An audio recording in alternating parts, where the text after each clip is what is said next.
Não venha para o Réveillon. A mensagem do meu irmão brilhou na tela. Minha noiva, Marcela, é sócia na Menezes. Alencar. Ela não pode saber da sua situação.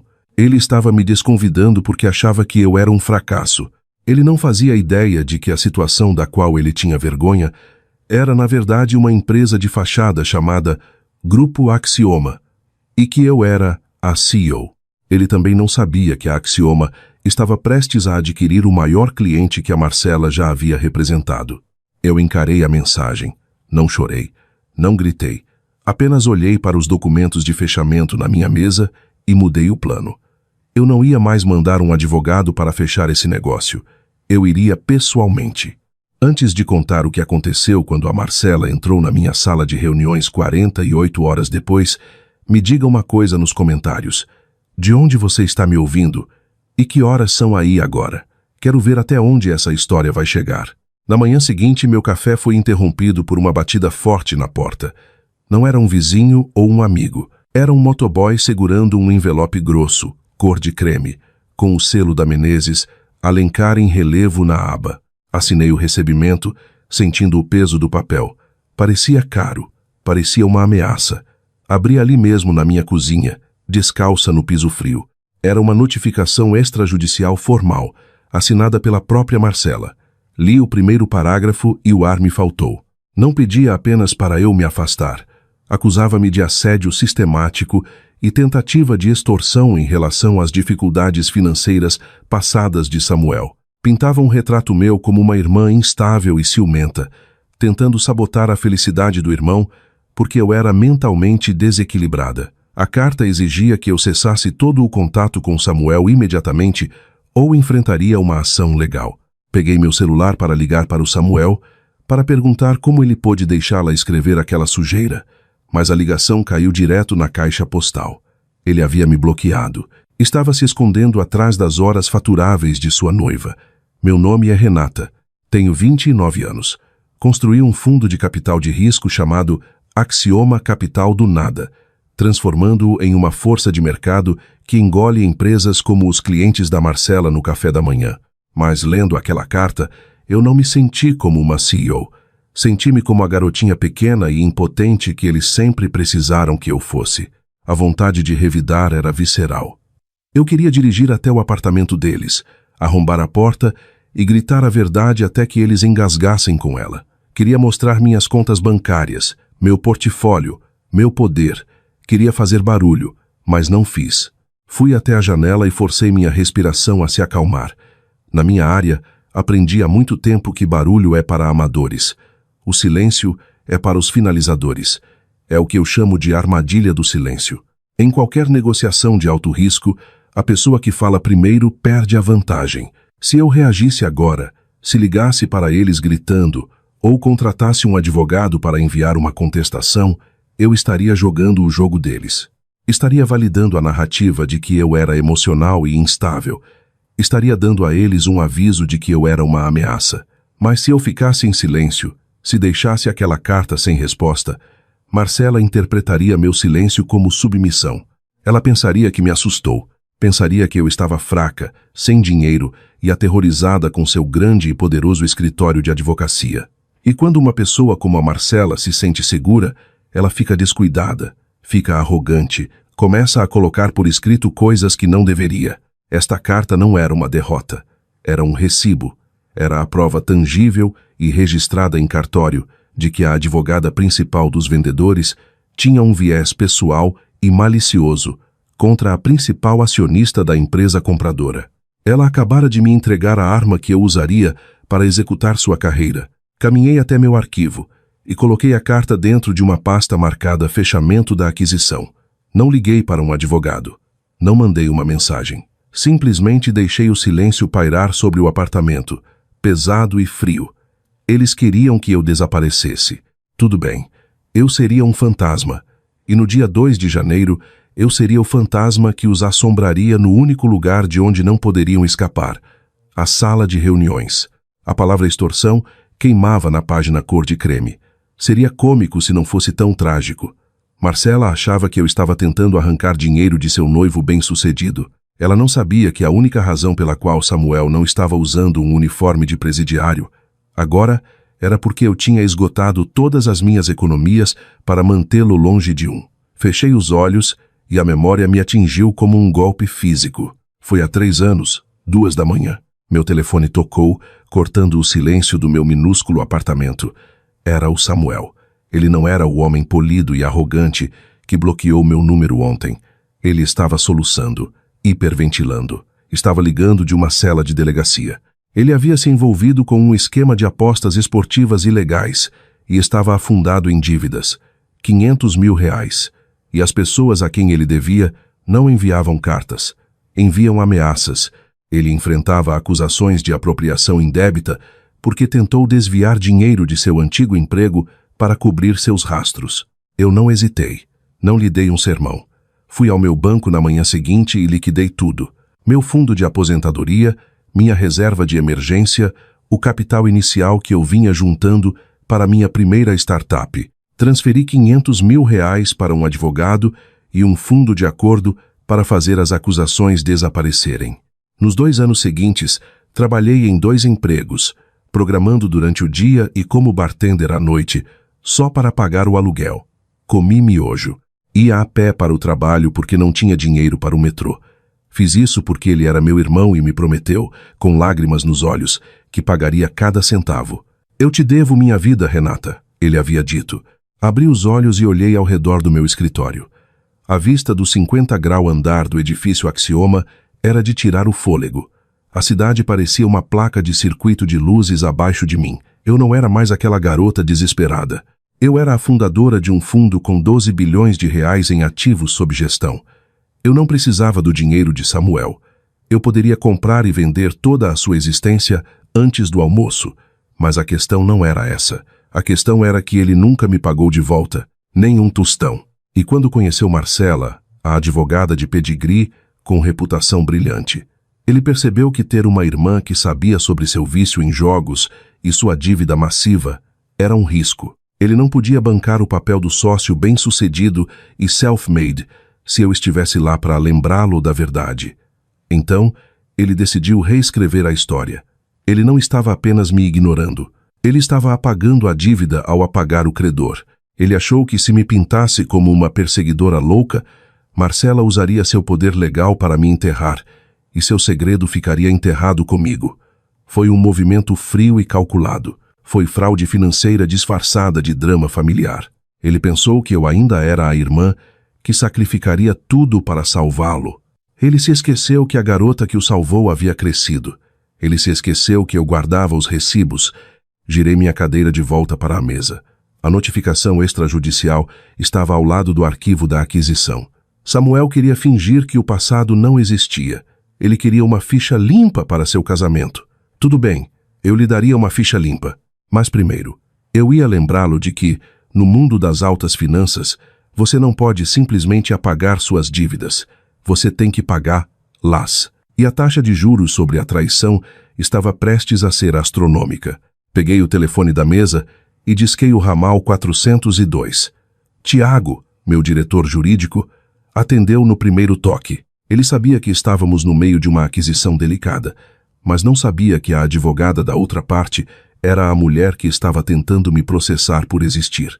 Tiago, eu disse, minha voz plana e profissional. Preciso de um adendo nos documentos de fechamento da aquisição da Tecfluxo, especificamente na seção de declarações e garantias do Conselho Jurídico. Tiago fez uma pausa. Estamos a 48 horas do fechamento, Renata. Os documentos já estão redigidos. A menos que seja crítico, eu não recomendaria abrir o arquivo novamente. É crítico, eu disse. Adicione uma cláusula declarando que o Conselho Jurídico Principal garante, sob pena de perjúrio e rescisão imediata do acordo, que nenhum membro da família imediata possui dívidas de insolvência pendentes superiores a 400 mil reais com o comprador ou com o beneficiário principal do comprador. Houve um silêncio na linha enquanto Tiago processava o pedido. Era uma cláusula incomum, específica, agressiva e altamente irregular para uma aquisição de tecnologia padrão. Isso é muito específico, ele disse lentamente. Existe algum risco de exposição que eu deva saber? Apenas cobrindo nossas bases, eu disse. Envie para eles. Diga que há um requisito de conformidade não negociável para nossos investidores offshore. Eles querem isso assinado até o final do expediente de hoje. Desliguei e girei a cadeira para encarar a janela. Essa era a armadilha do conflito. No mundo corporativo, você não vence gritando. Você vence deixando seu oponente se enforcar com a própria arrogância. Marcela era um tubarão, mas era um tubarão faminto por uma comissão. Este acordo iria alavancar sua carreira. Era uma transação de 12 bilhões de reais. Apenas os honorários advocatícios eram astronômicos. Ela estava fechando o maior negócio de sua vida pouco antes de seu casamento. Ela estava embriagada de sucesso e adrenalina, e isso a deixou cega. Eu sabia exatamente o que aconteceria quando aquele documento chegasse à sua caixa de entrada. Ela o escanearia. Veria a frase beneficiário principal do comprador. Ela presumiria, como todo mundo, que o beneficiário por trás do grupo Axioma era algum bilionário anônimo e sem rosto em Zurique ou no Vale do Silício. Ela não se daria ao trabalho de investigar, não pararia para fazer uma verificação de antecedentes na estrutura de propriedade da empresa de fachada, porque isso levaria tempo, e ela queria este negócio fechado antes que o champanhe do Ano Novo fosse estourado. Ela olharia para a cláusula, pensaria em Samuel, seu noivo perfeito e bem-sucedido, e riria. Em sua mente, Samuel não tinha dívidas. Ele era o futuro marido de uma sócia. Ele estava seguro, ela estava segura. Ela veria o requisito como um incômodo burocrático, um obstáculo a ser superado para receber seu pagamento. 2 horas depois, meu computador apitou. Uma notificação apareceu em nosso servidor de documentos seguro. Documento assinado. Garantias e declarações do Conselho Jurídico. Abri o arquivo. Lá estava. Sua assinatura digital com carimbo de data e hora às 16h15.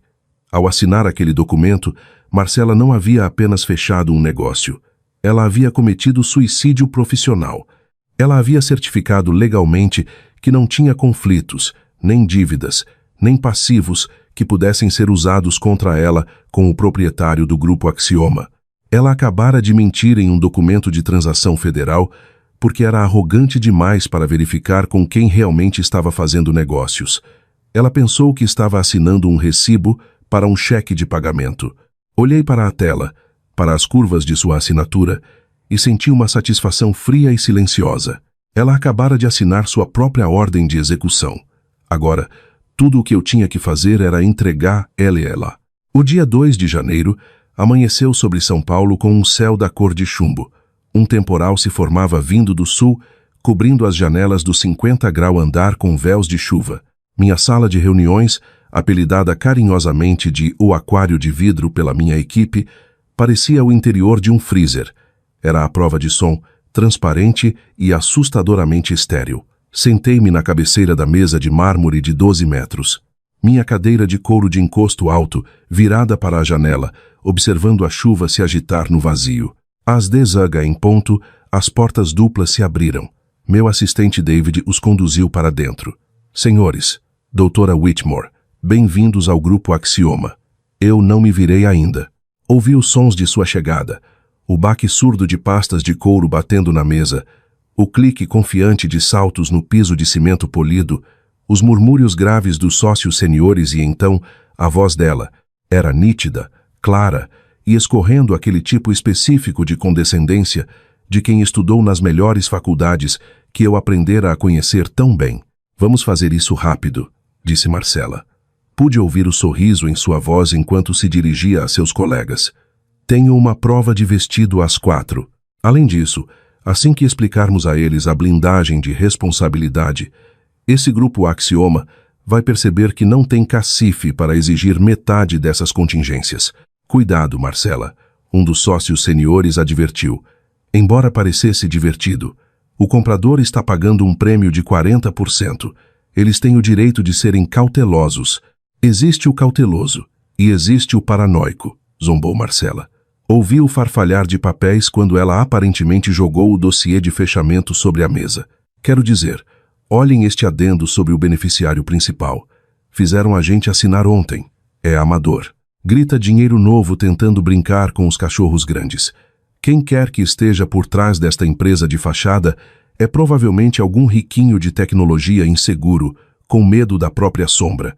Ela dominava a sala, confiante, articulada, intocável. No vidro escuro da janela, ela parecia imparável.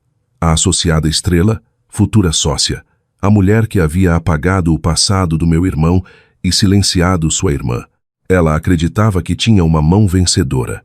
Bem, disse o sócio sênior, virando-se para a minha cadeira. Vamos conhecer o mágico de Oz, senhorita. Apoiei minha mão no braço da cadeira. Bastos. Renata Bastos. Girei a cadeira. O silêncio foi absoluto. Marcela congelou no meio de um gesto, a caneta apertada nos nós dos dedos brancos. O reconhecimento a atingiu em estágios, confusão, negação e, em seguida, puro horror, quando a verdade se encaixou. A empresa de fachada, a cláusula, a dívida. Olá, Marcela, eu disse calmamente. Sente-se, por favor. Você não estava justamente explicando por que minha diligência foi amadora? Ela tentou falar. Nada saiu. Eu não sei quem ela é, gaguejou Marcela, tentando recuperar o controle. Isso é algum tipo de armação. Deslizei 2 documentos pela mesa. Prova A, eu disse. Sua notificação extrajudicial, identificando-me pelo nome como irmã de Samuel. Prova B, sua garantia, certificando a ausência de dívidas familiares acima de R$400 mil, com o beneficiário principal da Axioma. Inclinei-me para a frente. Essa sou eu, e seu noivo me deve R$500 mil. Ela gritou em negação. Toquei a mensagem de voz de Samuel, sua confissão chorosa, seu apelo. A sala ficou fria. O sócio, Lawrence, olhou para ela. Saia, você está demitida. A segurança entrou. Marcela surtou. Ela avançou, me empurrou e, em pânico, quebrou uma jarra de vidro e cortou o próprio braço. Ela me atacou, gritou.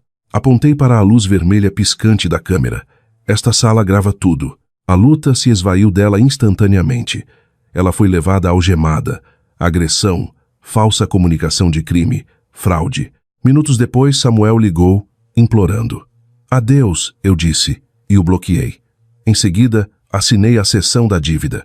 Eu não queria o dinheiro. Eu queria consequências. Vendi a dívida para uma empresa de cobrança que jamais o esqueceria. Na janela, São Paulo jazia silenciosa sob a chuva. No vidro, eu não via mais a garota que eles dispensaram.